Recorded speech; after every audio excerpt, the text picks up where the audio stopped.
Cradled in a cloud of fable, Tibet, the land of snows, was a place unknown to the world beyond its mountain walls for nearly a millennium. Exotic tales abounded of this unearthly people on the vast plateau embraced by the Himalayan mountains. But it was not a land to be entered abruptly by outsiders.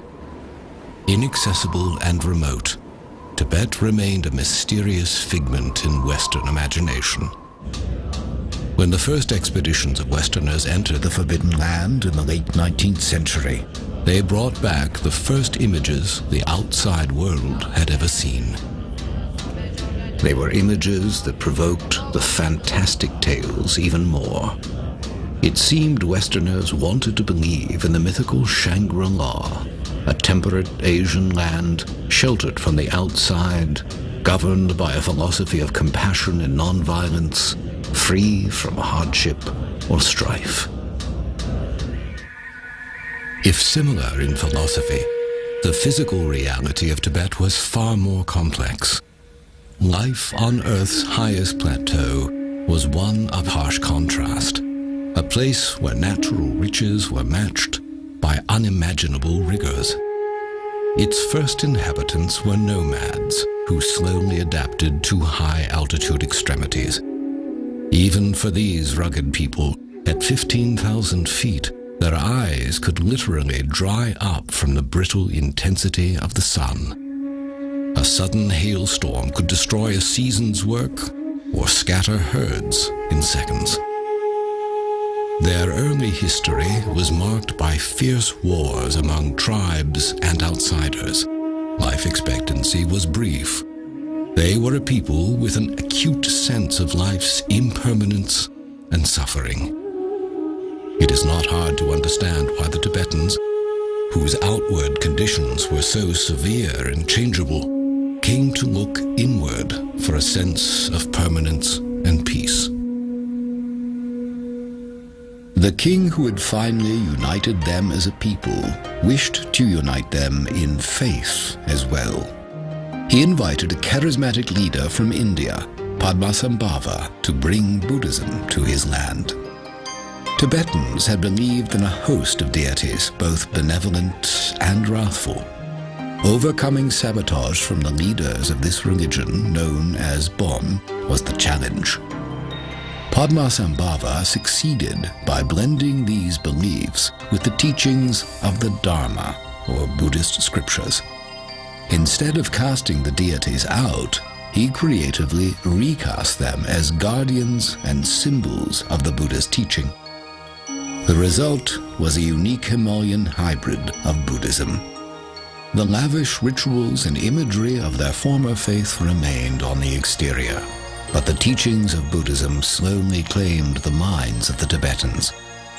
They came to embrace the Buddhist view of life as a continual stream of death and reincarnation, a cycle in which human birth represents a precious opportunity to make the moral choices that will determine one's destiny in the next life. Reincarnation in a lower realm of existence, into another human life, or ultimately into nirvana, a state of freedom from the suffering of physical existence. The beliefs profoundly changed the Tibetans' sense of morality. The social system and aristocracy of their past remained, but the new beliefs infused that system with a new benevolence. Nonviolence and compassion toward one another and outsiders was the new standard. And the degree to which Tibetans integrated these beliefs into their everyday lives grew to be the signature of their culture. Accumulating merit and purging past negative actions to ensure a good rebirth became part of daily ritual. Pilgrimages to sacred places came to include thousands of prostrations, a symbolic laying down of individual ego. Prayers were inscribed on flags and strung in long lines to flutter over homes and temples, their message of hope for the liberation of all earthly beings to be carried on the wind across the world.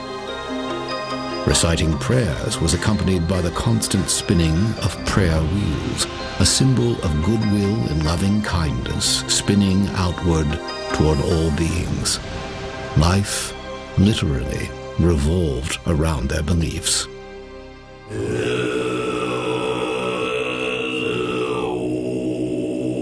As a community, they sponsored monasteries for the study and practice of Buddhist teachings.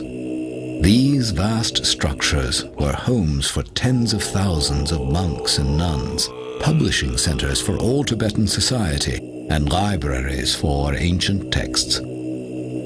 Unlike the more ascetic forms of Buddhism, the Tibetan version embraced the arts and sciences as tools toward understanding the infinite. Drama, music, art, astronomy, philosophy, and medicine were all taught at the monasteries. At the height of Tibetan civilization, the monasteries numbered over 6,000, with 1 in every 6 Tibetans becoming part of monastic life. Study began in the earliest years. Earning the equivalent of a doctoral degree could demand 20 years or more. The monks became the keepers of knowledge for all Tibetan society, and the thread linking all generations was a tradition of discipleship. One elder teacher or lama passing the teachings on to monks who, in turn, themselves became lamas.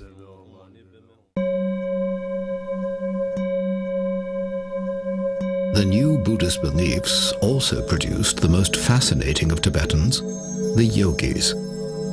Unlike the Hindu yogi, performing contortions for the public, the achievements of the Tibetan yogi were achievements of the mind, unseen by others. The Tibetan yogi was a monk or layperson who, having studied the teachings of the Buddha as a scholar, wanted to actually experience their promise within his own mind, a state of existence called enlightenment.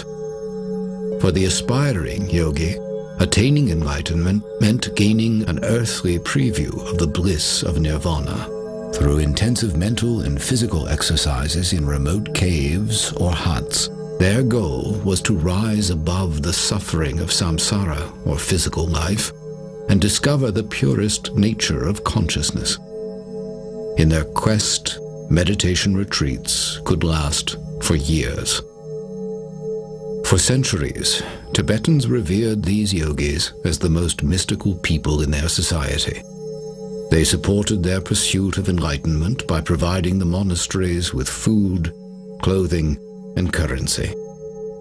The yogis inspired Tibetans with the hope that freedom from the suffering of physical life might indeed be attainable.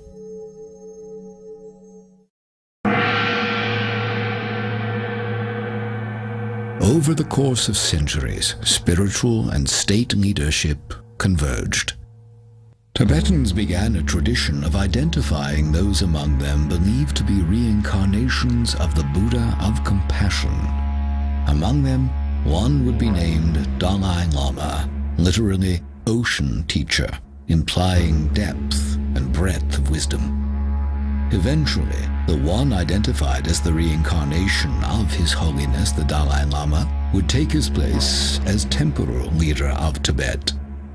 The symbolic seat of this mystical government became the Potala, a majestic monastery looming over the legendary capital city of Lhasa. Well into the 20th century, Tibetans remained virtually untouched by the modern world. The threatening thunder of a human storm grew louder in Tibet as the 20th century progressed. The communist revolution swept China, and with it came a surge of interest in controlling the land of Tibet. Invoking past diplomatic ties between Tibet and Imperial China's various monarchies, Mao Zedong used these as a thin pretext for claiming Tibet's strategic location, rich geologic resources, and the headwaters of key Asian rivers. In 1949, he announced that Tibet would be returned to the motherland, vowing to fill the region with 60 million Chinese within 10 years. Under the guise of liberating the Tibetans from an archaic way of life, the Army of the People's Republic began invading villages and monasteries.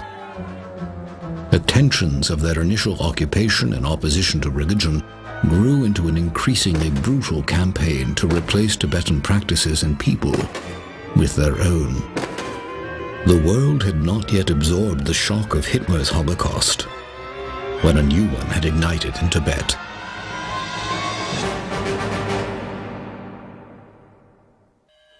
The degree of the destruction is difficult to comprehend or communicate. As the invasion swept across their country, Tibetans who proclaimed allegiance to the Dalai Lama were imprisoned, tortured, or killed, often in exceedingly gruesome ways. Over 1 million Tibetans lost their lives, a fifth of the population. All but a few of the 6,000 monasteries were destroyed, bonfires made of their libraries, mockery made of their artwork and icons. The Dalai Lama, through all this, was Tenzin Gyatso, identified as a boy on a Tibetan farm. Remarkably, he was able to complete his rigorous studies despite the invasion, and Tibetans placed him in charge as a young teen, hoping he could reclaim their country. After his many attempts to negotiate with the Chinese, Tibetans feared their beloved leader would soon be kidnapped and killed. In a dramatic escape, the Dalai Lama was taken out of Tibet under disguise across the mountains to India, where he was given refuge and established a government in exile in Dharamsala.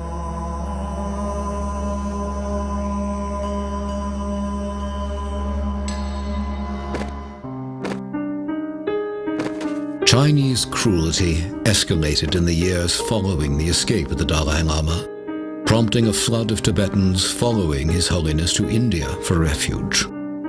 Among them were a number of their revered yogis.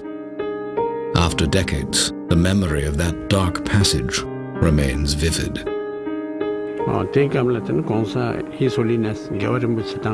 After His Holiness the Dalai Lama departed for India, then the class struggle and purge started, and all those who had name, fame, or prosperity were purged. They were beaten up, their hair plucked, their ears chopped off. And I thought to myself, when we talk in terms of hell, this must be the real hell. Then those who did not have either name, fame, or prosperity, they were rationed a certain amount of land. Then a couple of years down the road, the Chinese would turn around and say, "Where did you get all these? You must be part of the class system." There was a lot of pain and suffering.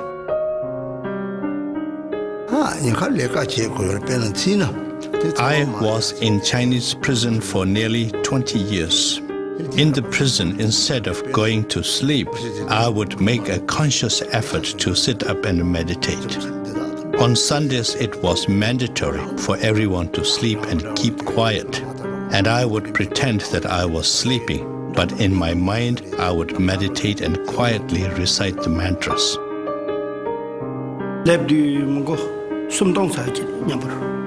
When I left my homeland, there were about 3,000 in my group. When we reached India, there were only about 500 left. Many were killed on the way by the Chinese. Many died because of hardship in the journey, and many went back to Tibet. Many days we had to go without food, and also many people got hurt. If it had been under normal circumstances, the same trip would have taken 3 months.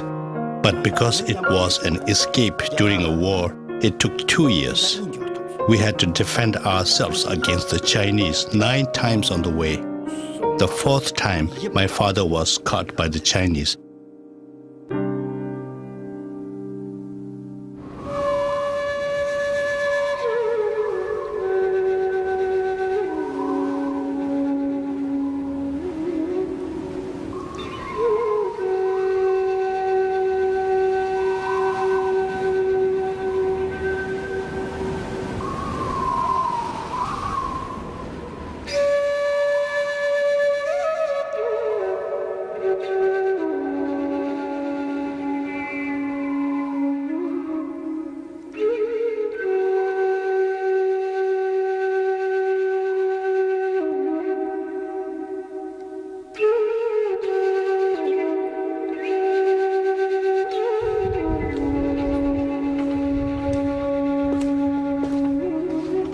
In the decades since the invasion, Tibetans in exile have attempted to recreate their life as it once was. In the Indian Himalayas, there remain places sacred to Tibetans from long ago in their history that have taken on a new preciousness since the destruction of their homeland.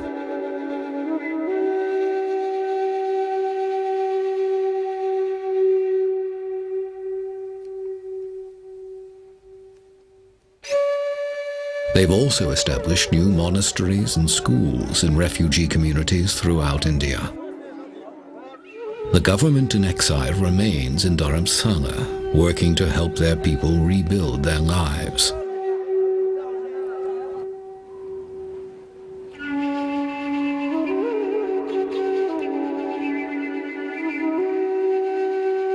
At the center of their hopes remains His Holiness the 14th Dalai Lama.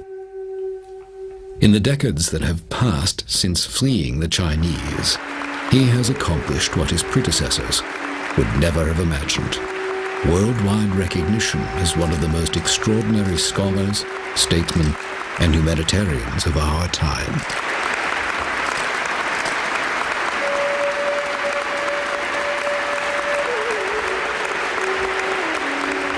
Our nation, Tibetan people, passing through very, very difficult situation, very difficult period. The period almost one ancient nation with unique and rich cultural heritage as well as spiritual heritage, now almost dying. I think, firstly, as quite a human nature, when someone, you see, who get all power, then eventually power spoil or destroy one's own sort of good quality. Then secondly, I think unfortunately, the totalitarian regimes, the communist sort of society or government system, is the dictatorship actually, I think, legalized, isn't it? So once you see this certain sort of structure, created that way, then the system or the structure itself, sometimes, I think, help, to produce that kind of, the person. Now, I think the democratic China with open society, freedom of religious belief, freedom of speech, freedom of thought, freedom of information, I think that is the not only interest of the world community, but Chinese people themselves. But the destructive actions of the Chinese Communist government have not been stopped after decades of diplomatic effort on the part of the Tibetans. And as they watch the flame of their culture slowly being extinguished in their native land, the tradition of the yogis is also being extinguished. Despite the presence of monasteries and monks in exile, the complete cultural environment that produced the mind masters of the past no longer exists. Without the unbroken lineages of yoga teaching yogi, without the vast stretches of time to spend years in isolated retreat free from earthly distractions, and mostly without the devoted support of the ancient Tibetan civilization, the tradition of the yogis is nearing extinction. Once the most reclusive people in the world, they are coming forward now with unprecedented candor to preserve their legacy of 1,000 years. Living out their lives amongst us are the last of the master yogis of Tibet.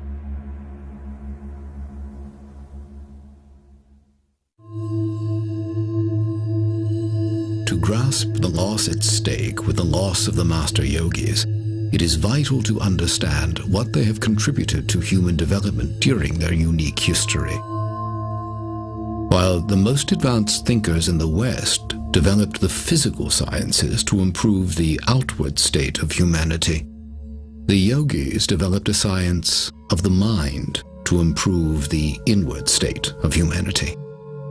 Improving the emotional and moral response of the mind was their lofty goal, to transform patterns of thinking and alter patterns of acting by conquering anger, aggression, greed, pride, jealousy, even subdue states of physical discomfort.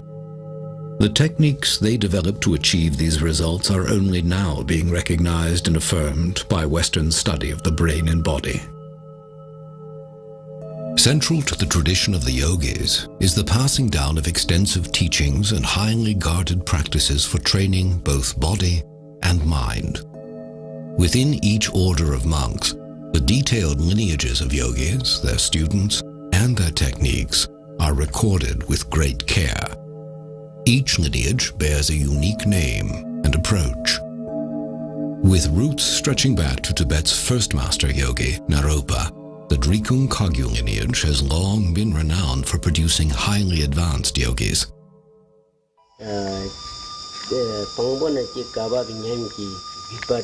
The Drikung Kagyu lineage has been running continuously without any kind of breakage in between or any kind of adulteration. That is starting from the founder of the lineage right down to this present day. When we look back in retrospect, there were so many highly regarded, highly realized yogis. The blessings are passed from one master to the other, right down to this present day. That is our specialty. I think practitioner, how to say, you benefit your mind. The academic is just knowledge. Maybe you become a teacher, you teach in the terms, and this is one thing. But the practitioner, you have received you some blessings, and if you don't have this blessing in this lineage, you cannot have certain power to help benefit other people. And also, someone who not go to the academic school, but his practice, he certainly opened his wisdom. And he also know other people, how they need to benefit. He will know. What is it then that defines a yogi? How do they differ from the ordinary monk? Outwardly, few clues are to be found. The most lucid answers to the question come from those who have walked the path themselves. A yogi is a person who has a profound experiential understanding of the true nature of all phenomena. The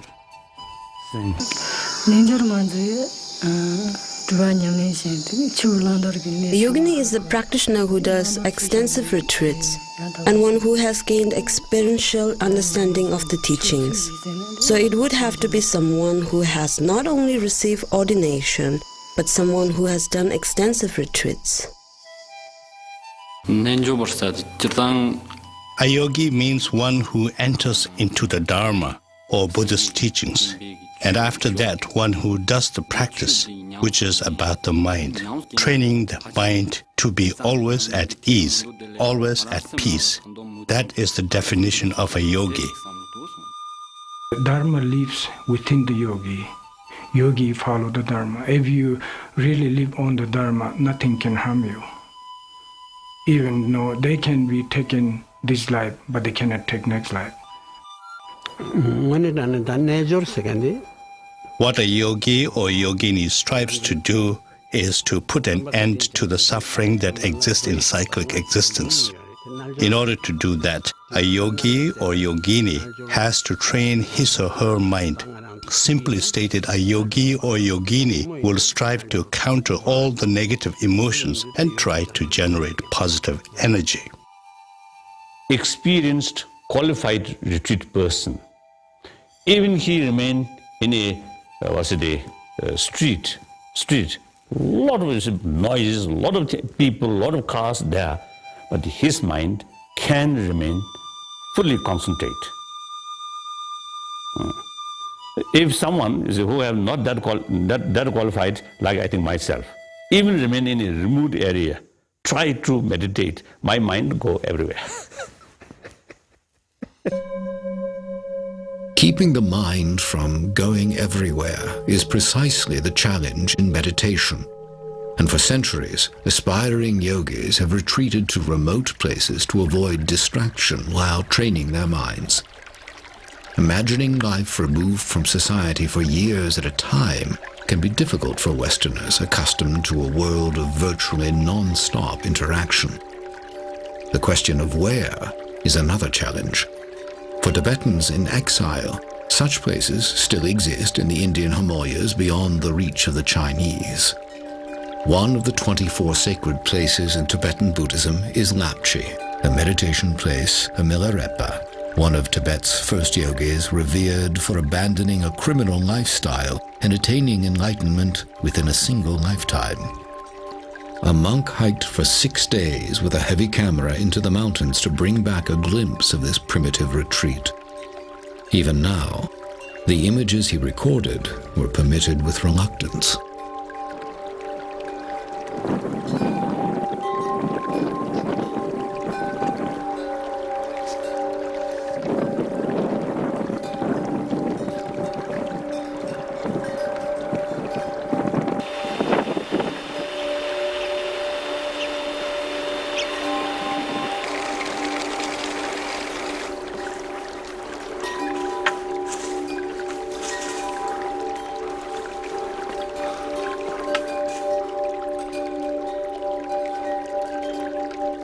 If the notion of pursuing enlightenment seems vague or inscrutable, the path of the yogi is in fact quite specific. The techniques and practices developed over a millennium are revealed to them in a rigorous order and only by an accomplished practitioner. Their beginning premise is that the untrained mind is like a raging elephant out of control. The yogi's initial task is to slowly put reins on the leaping, erratic thoughts of the mind by using specific tools, the repetition of core beliefs in mantras, and exercises to empty the mind of conceptual thought. 2 yogis in retreat in Lapchi agreed to an interview, an unheard-of opportunity.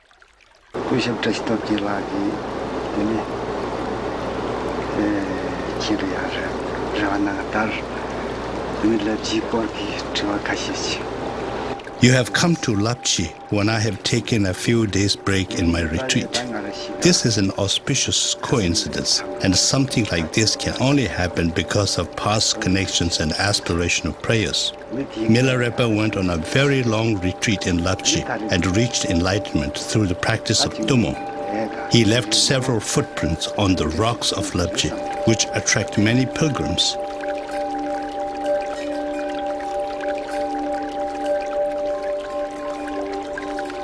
The disciples of many important masters have meditated at caves in Lapchi and the surrounding places.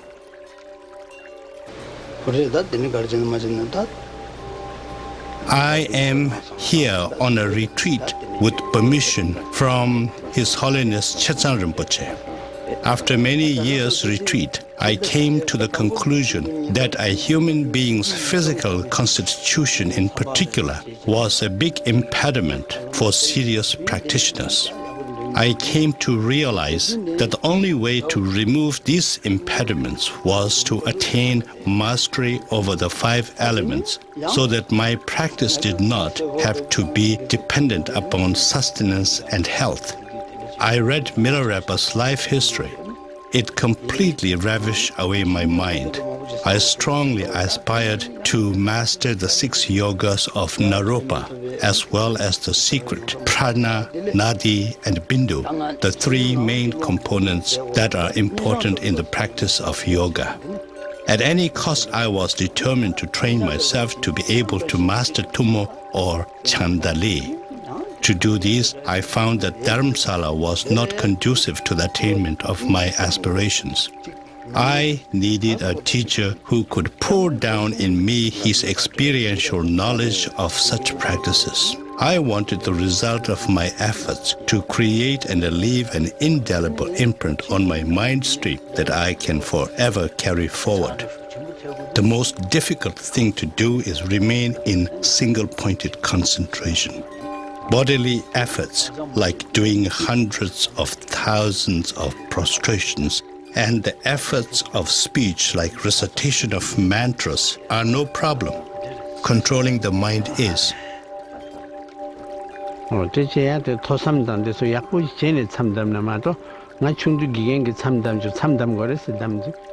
I started my retreat when I was 9 years old. During that time, I went on a 1 month-long retreat. At first, it was very difficult for me. You know, I was a little boy. I would count the days on my fingers, say 1 day is gone, 2 days gone, how many balance remaining? Should I go out of the retreat place? If I do, what would be the consequences? These kind of questions keep on popping up. And then, although verbally you are reciting the mantra, but your mind is really, really busy on trying to get out of the retreat place. But when you become more seasoned and more mature in your meditation and learning, things will change. Why I would like about the retreat is when you go to retreat and many weeks or many months being alone is very different. It will all subside our desire, anger, attachment. At the age of 17, I entered monastery. Now from that day onwards to this day, I worked for the monastery for 2 years. Aside from that, I have devoted all my times ever since the age of 17 on retreats and meditation. There's no such thing as sleep when we are in a retreat. And there is a particular box made, and we sit cross-legged in there. And we sit in that position whether it is day or night. We can break up our practice into 4 slots of time. And during that time, we may rest, but we will not get out of the box. We will continue sitting in that position all the time.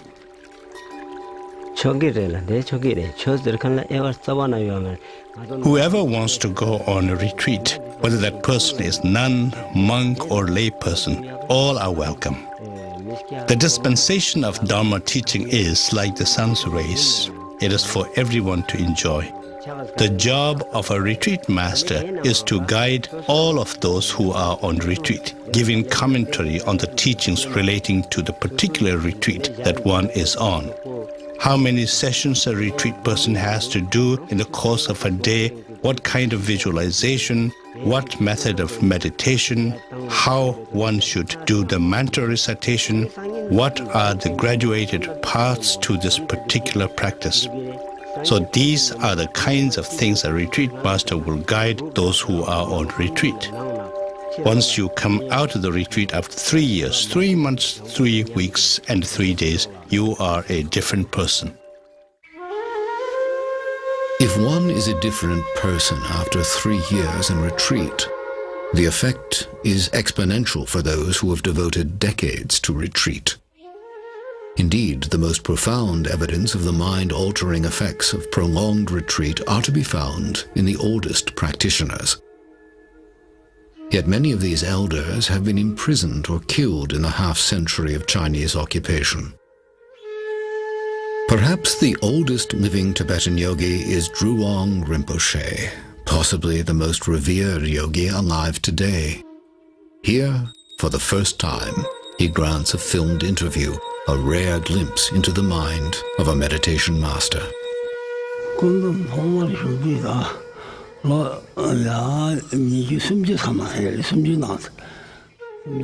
Now, I have meditated for a very, very long time. It is very difficult for me to exactly reflect back and count the years that I had meditated. The reason for this is because although I do appear like a human person outwardly, my mental state is so different. Different in the sense that my focus on mundane things is not consistent.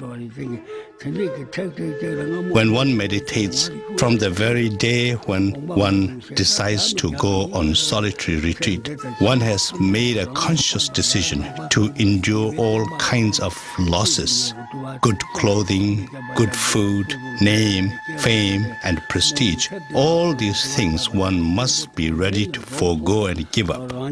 We are rationed the barest minimum amount of water and roasted barley flour for our sustenance, so that we may be able to sit in a meditation posture. Only once in a week we would have the smallest possible amount of food for our sustenance. You have to persistently make a consistent effort and undergo all kinds of hardship. Without undergoing hardship, one would not be able to experience the mental state of all the glorious past masters. When I meditate, I can see all my former lives. I have been born in the realm of hell. I have been born as a hungry ghost. I have been born many times as animals. All these things become very, very clear when one is in meditation. I've gone through the 3 lower realms of existence many times. In my meditative absorption, I always go through the pardo or intermediate gap, which is to say, between death and rebirth. But there isn't a great deal of point going into these. When one understands this life and the life after as one, to such a person there's no need to go into these nitty-gritty things. When one's body is already dismantled in one's meditation, there's no question of death or discarding one's physical body.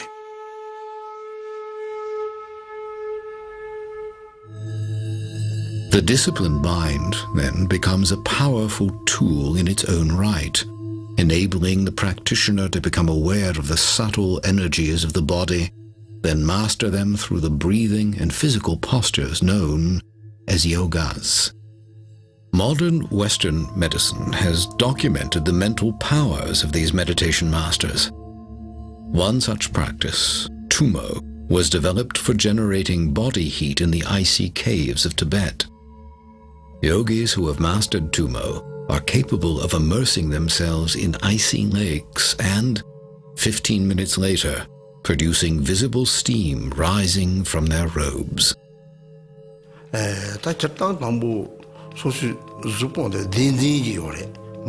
Tumo is a teaching that is strict and not one that is freely dispensed to whoever wishes to receive it.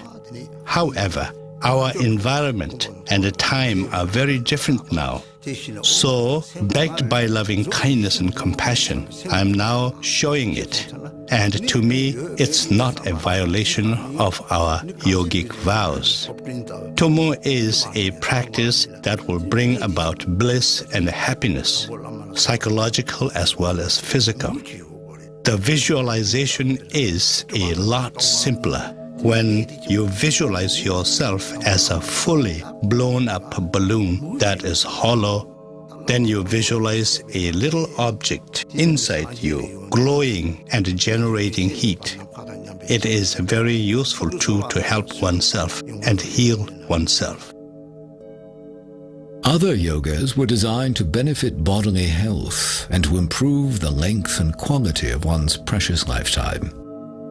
While many basic yogas have been taught in the West for years, many of the more difficult and exotic yogas have been kept secret to preserve their purity.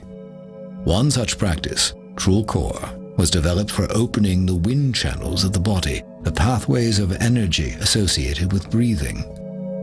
Through the practice of Trulkor, the yogi is able to improve breathing functions, help the body release toxins, and clear the mind. The filming of this demanding practice was permitted with great reluctance. In order to learn this thoroughly, it takes at least 2 years.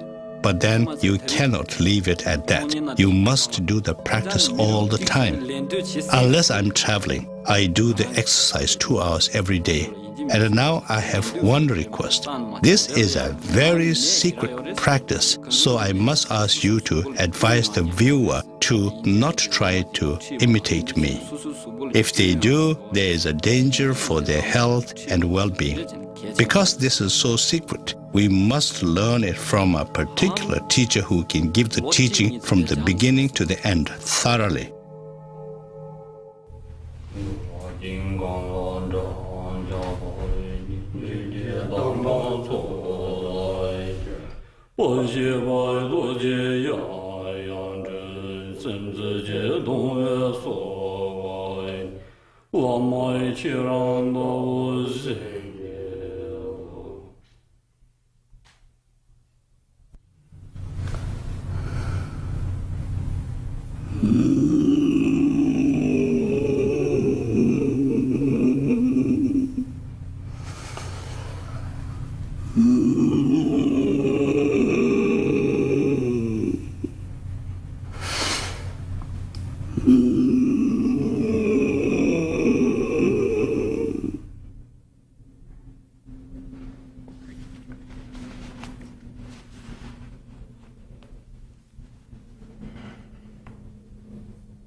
The yogi who has spent years practicing and has gained a high degree of mastery over both mind and body is said to have achieved a high level of attainment, to have become a highly realized being.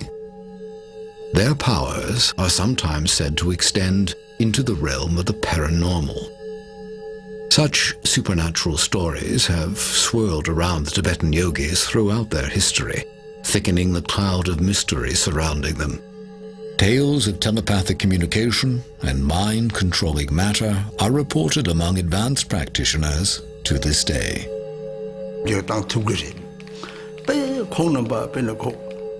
The highly realized yogis can, of course, alter situations. There are many instances where the highly realized beings altered natural disasters. One example is where Chinese soldiers came to cause harm to a monastery or its inhabitants. All of a sudden, the change of weather, extreme poor visibility, the falling of hail, making it absolutely impossible for these people to come to their destination. There are so many different instances, far too many to narrate. There is a most wonderful and sacred meditation cave where it is said Guru Padma Sambhava meditated. I went there when I was only a boy, but I had a tremendous amount of devotion. When looking across the cave, I really felt like saying some prayers. I offered 3 prostrations and said, "Please show me some sign so that my devotions will further become stronger." And instantly there appeared a rainbow at the mouth of the meditation cave, and there I saw Guru Padma Sambhava. So I was just overwhelmed and really so very happy. And all my focus was on the mouth of the cave and Guru Padma Sambhava. There were a lot of nuns with me, and one of them said to me, "Rinpoche, Rinpoche, watch your foot. It is sinking in the stone." And I had to look, and there was my foot, making an imprint in solid rock, because it was really, just as the nun said, it was sinking. At the age of 3, I was able to tell my previous lives. I was able to name my former sister. But now suppose I told you that I can remember all my former lives. Is anyone going to believe me? Therefore, just let's say that I was able to remember when I was a little boy. Such paranormal powers among master yogis are thought to include the ability to self-govern the process of transition from one life to the next. This is very often you can see in many good practitioners. Most of the people die. After die, you can change your face, the yellow pale, and when you do the pinch in your skin, also they will stay there. But the real practitioner who has when the passing and the meditation state, they continue their stay. Then you pinch in here, this also like now, and they immediately going like this. And also they have a little bit heat and warm in heart center. Also the face is like the lap light, and very unusual one, and happened that my story is just 1 year ago in Bhutan, one of Master Ginjun Renchin. So he stayed more than 1 month, and they never changed.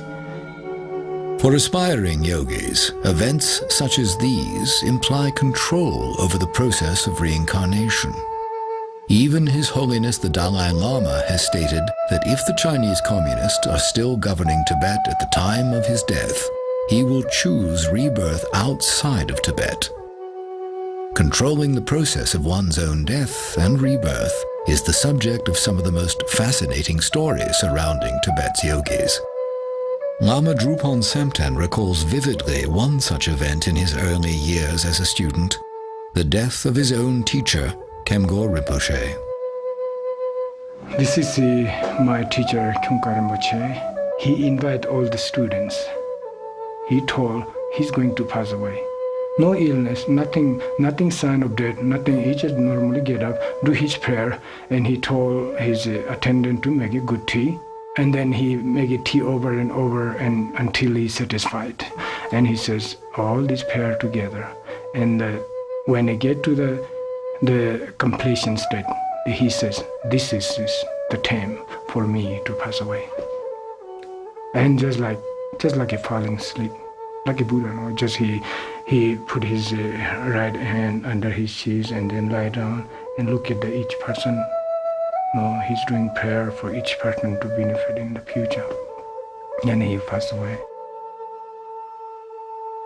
Telling stories such as these, indeed revealing any technique, tradition, or experience to someone who has not completed yogic training, was once a violation of yogic vows to extreme secrecy.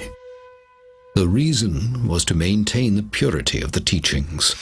The fear was that, taken out of context, exotic forms of yoga and meditation might degenerate into ego-centered showmanship. And in the eyes of the elders, the opening up that is taking place now is seen as a significant risk. When His Eminence Drewang Rinpoche was asked about the cutting of his hair, a practice known to signify that a yogi is preparing to die, he displayed the stubborn elusiveness of a yogi under strict vow.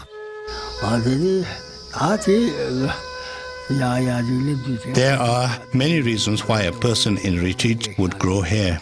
Let me think about it. Yeah, there are many reasons why one would grow one's hair long. Let's just forget about it, shall we? A good number of things happen to me. It will just boil down to misleading people. Forget it. You know, I just cut it because I am old, and the hair was really hefty and weighing me down. That's why I chopped it off. I have pledged not to mislead people. Now, if I told you a whole lot of tall tales, that will amount to misleading the audience. I have absolutely nothing whatsoever, and I have nothing to tell you. This is the first time I have been asked to tell about these things. We are not supposed to reveal the ins and outs of what goes on inside a meditation cave. If we do, then there will be consequences. The past masters, including Tilopa, have categorically said there was never an instance where he revealed the secrets of meditation. We who follow in their footsteps must do the same. Although it is known that Drewang Rinpoche did cut his hair in preparation for death, His Holiness the Dalai Lama asked him to live a little longer to help pass on and preserve Tibetan teachings. It is said that His Eminence agreed to do so, and has decided to live until the age of 100 to help his people.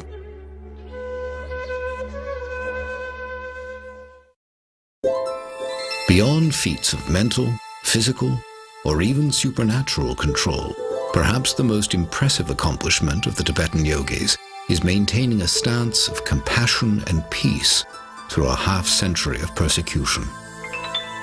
The teachings of loving your enemies and praying for those who persecute you are familiar in the West, but are, few would argue, among the hardest to practice. Skeptics may well point out that feelings of love and peace may be easily generated when you're by yourself in a cave, but not when you're coping with the human conflict inherent in real life. Yet, the claims of the Tibetan yogis have been put to the extreme test in the Chinese Holocaust. How does one retain compassion in the face of raw cruelty? Some use the ancient the text stated or says, the one's own enemy is the best teacher. Now, one example. So one old monk who in previously the Namgyal monastery, one monk of the Namgyal monastery. Now he spent almost 18 years in Chinese Gulag after 59. So after he released from the camp, eventually he joined with me here. So then one day I casually asked about his experience in the Gulag. Then he told me a few occasions he faced some danger. And I asked, what kind of danger? I thought danger of his life or something like that. Then he answered me, danger of losing compassion towards Chinese. So, that's we as a practitioner, we deliberately should try to keep compassionate attitude towards one's own enemy is very essential. I don't blame the people of China. I blame their policy or their culture, because it's a communist culture. The culture is at fault, not the people. In the ways of what we call samsaric beings, in the ways of the ordinary people, lay people, if I followed that, yes, obviously, yes, there would be sadness in my heart. And there were a lot of sufferings that were brought about to a lot of people and to myself. But as a practitioner who believes in the cause and effect, I'm a very, very happy person. I have no grudge against anybody.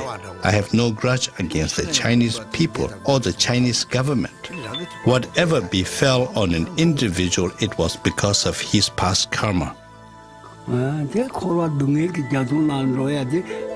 Unhappiness does not crop up out of nowhere. It is a result of one's commission of negative karma in former lives. For example, when you cheated others, when you try to defeat others, when you try to gain at the cost of others, these result in what we call the ripening of karma that brings about pain and suffering. So when you do negative deeds, the result is a state of mind that is often referred to as hell. When you have done positive deeds, it brings about happiness. I was born after the Chinese operation in Tibet.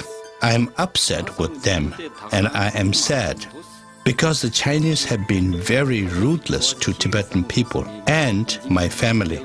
You name it, they have done it. At the same time, they have destroyed so many monasteries in Tibet. Maybe it is because I am still young and my practice is not strong enough yet. Maybe this is why I am upset with the Chinese. As an antidote to conquering very strong negative emotions, we would resort to doing the sevenfold Vairochana posture meditation. There are different wind energies inside a human person. In one posture, the wind which enables us to excrete waste enters into the central nerve channel, eliminating some of the negative emotions. When you broaden your shoulders and sit upright, the nerve or vein-related winds enter and get rid of ignorance. When your neck is slightly bent downwards at an angle and you touch the tip of your tongue on the palate, then fire-related wind enters and dissipates desire. When you lower your eye a bit so you almost see the tip of your nose, the space-related wind enters and gets rid of egocentric pride. When you sit cross-legged and remain in single-pointed concentration, then water-related wind enters and helps get rid of jealousy. These postures are a very good method of getting rid of some of the negative emotions. Are newer generations of Tibetans raised exclusively in exile, immersed in contemporary culture, displaying the discipline and compassion of their elders? Evidence of cultural erosion is appearing among younger Tibetans in exile. Demonstrations and violent protests are becoming increasingly common in refugee towns. Some are beginning to question the pacifist approach of their leader. Even so, the spirit of their native culture remains strong, and some still aspire to the example of past masters. In our life, we do many different things, we are in different professions, but we all have a single goal, and that is to be happy. And the only way to be happy is to believe in one's own mind that it can be happy, that it has happiness all the time. And that is very important to know, that is very important to notice. If we fail to notice that, then we start to expect external materials to make us happy. In our life, we change different things in the hope of being happy. We change our name, we change our dress, we change our food, we change everything. But we realize every time that this change has never brought the true happiness. So the only way to stop all this game is realizing the nature of mind, which is a Buddha and which is content and fulfilled and satisfied from the beginning. So although I still have desire, I still lack all the material things, deep down in my heart I often feel that this is not the real way of happiness.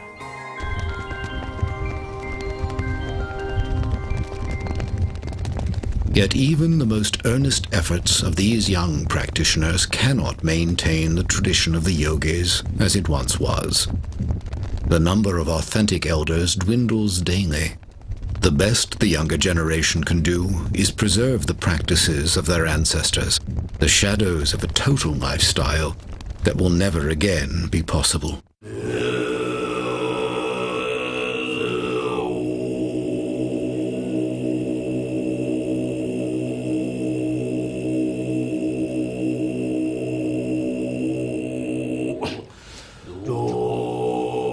This observation by His Holiness the 14th Dalai Lama points to the irony of the Chinese Holocaust. Intent on destroying Tibetan culture, the Chinese have in fact successfully driven it out into the world. It is seen in a phenomenon that began shortly after the invasion and continues today. Once the most reclusive people in the world, the master yogis of Tibet have begun to migrate westward. As hope of reclaiming their native land fades, they are relocating to establish temples and teaching centers. Now the Buddhism is developing west, so we have centers from South America, from Chile to North America to Canada, and we also have Baltic countries, in Central Asia, we have maybe 40 centers more than. So we have to also properly guide the Buddha's teaching. It is in one way, a very difficult situation in Tibet today, and it's been that way for many years. But from that, we have so many wonderful teachers and examples that have come to the United States, Europe, and different countries to make Buddhism available to us. One day His Holiness the Dalai Lama called me down and said, well, this is time now. It is time for you to actually come out of retreat. And now your time has come to benefit all beings. Listening to that advice, I ended my retreat. And from that day onwards, to this day, I have visited so many countries, and I have taught so many countless number of people. And it was absolutely as His Holiness said. I benefited so many people, and I keep on going strong. Now, since I came to the United States, it has gone 5 years. The job of all Dharma practitioners is to help other beings. In countries like India and Nepal, there are many lamas, and teachings are readily available to the population. And this case does not apply in the United States and other Western countries. The main point of the teachings is the generation of loving kindness and compassion. And I hope to help people in the United States and teach them loving kindness and compassion. Arizona has become home to one such center, a growing facility where Tibetan yogi Garchen Rinpoche guides the teachings. Now, where the adobe dwellings of Native Americans once stood, clusters of retreat huts, temples, and teaching rooms hug the rugged terrain of the Chino Valley. In them gather people from all walks of Western life, from many faith traditions, there to learn what wisdom this ancient people might have for a weary modern society. Well, I think the general society now has so many influences which are rather superficial in nature. And even though we theoretically have a lot of extra time, more and more I think people are finding that the different distractions and things that they do are not particularly meaningful to them. And so they're searching for something else to give their life meaning. Here we saw all the technology. We see all the rich people. We have all the money. We can, whatever you want, the food, Chinese, all these different, you can get. But then people find out that having material, having technology is really not answer your inner question and not fulfill ultimate goal. And therefore, they have this kind of spirituality. I would say human society, there's love and compassion is the only way to bring peace and happiness. Garshin Rinpoche teaches patience a lot. Like, your worst enemies are your greatest teachers because they teach you patience. They teach you definite patience. And during school and when I'm at home, like, I have a 2-year-old little next door neighbor and he just gets on my nerves all the time. And so it's like, it gives me a lot of patience to practice. If I have a bad day, it makes me think about my bad day, reflect on my bad day, and there's a part that you should do every night. Like, you think of 2 things that you did bad in that day and try to fix them the next day, and then you think of 2 things that you did good that day and you try to do them the next day as well. I think it's very bad, it's very sad that we're losing yogis and we're losing someone who can connect us with our own enlightened nature. And from other point, those realized masters that comes here and comes to other countries can teach other people, and it was not possible before. And even there are so many people who even would not think about Buddhism until they would meet realized master. Just looking at our lamas that we have, like His Holiness, the Dalai Lama, and many wonderful Western lamas, when you look at them, you get some true feeling that they really have some kind of inner peace. And if we could receive those teachings from the yogis and put them into practice in our own lives, that is the way to save. That is the only way to save the lineage of the Tibetan yogis, and that's the most important thing to do, I think. Yeah.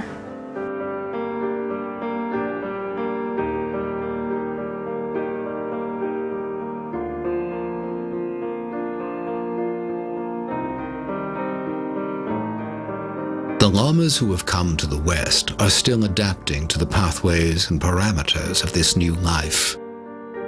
And their questions remain. Will the filming and sharing of techniques lead to abuses? Will self-styled lamas and bogus practitioners exploit Western interest in Tibetan Buddhism and mislead people? Is the form of their faith destined to dissolve in the ways of the West? The devotees of the Dharma hold, but even if the tradition of the yogis and other outward expressions of Tibetan Buddhism die out completely, the teachings of the Buddha will survive.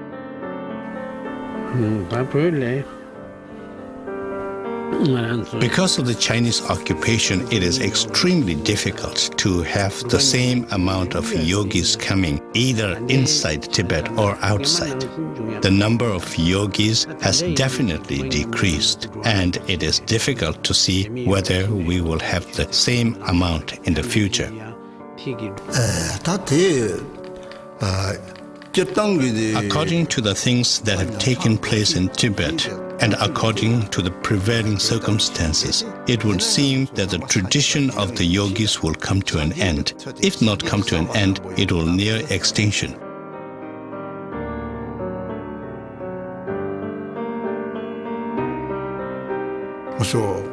However, we are very confident that whenever there is a dip in the progress of the Buddha's teachings, there will be a proportionate recovery.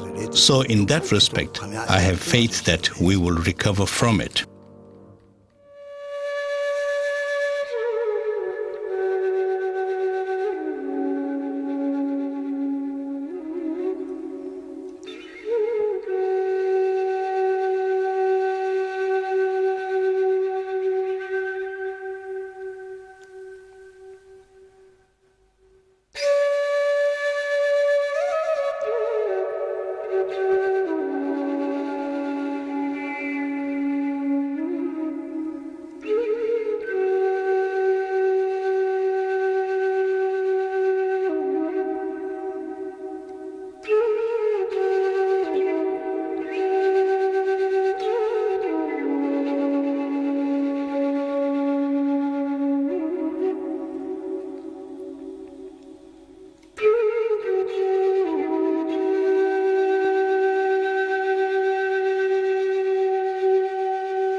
Will Tibetan Buddhism thrive in its new soil?